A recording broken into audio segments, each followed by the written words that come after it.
Welcome PTN cinema. Captain விஜயகாந்தை பற்றி அற்புதமான விஷயங்களை தெரிந்து கொள்ளும். கேப்டன் விஜயகாந்த் அவர் உடலை தீவுத்திடலிலிருந்து நடைபயணமாக தன் தொண்டர்கள் எடுத்து வரும்போது, வீதி உலா வரும்போது கேப்டன் விஜயகாந்த் அவர்களை மேலே அண்ணாந்து வானத்தை பார்க்கும்போது அந்த கருடர் சுத்துகிறார். இது உலகில் எங்கும் நடப்பதில்லை.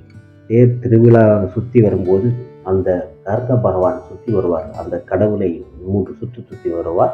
எல்லா கோயில்களையும் நாம் பார்த்து உள்ளோம். நமது கேப்டன் விஜயகாந்த் அவர்கள் ஒரு தெய்வத்தின் பிறவி என்பதை எடுத்துக்காட்டாக அன்று கடவுளே வந்து கையெடுத்து கும்பிட்டோம்.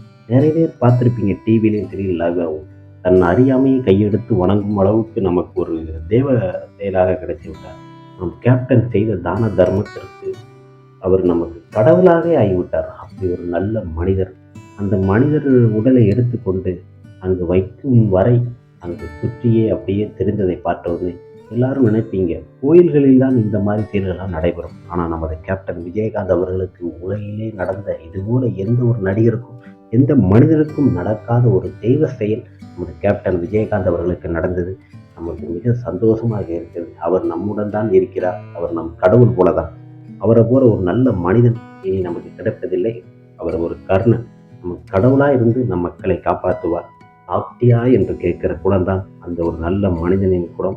அதனால் கேப்டன் விஜயகாந்த் அவர் வந்தது திரையுலகிலே இல்லை, உலகையே ஒரு உலுக்கி விட்டது. இன்று அவர் பேச்சை தான் எல்லோரும் பேசிக்கொண்டு இருக்கிறார்.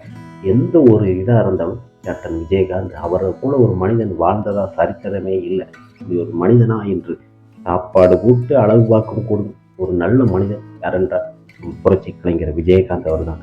அவர் நம்முடன் என்றும் இருப்பார். நம் தொண்டர்களும் ரசிகர்களும் எப்போதும் கேப்டன் நினைவில் கேப்டன் நன்றாக இருக்கிறார் என்று நாம் பயணத்தை தொடரலாம்.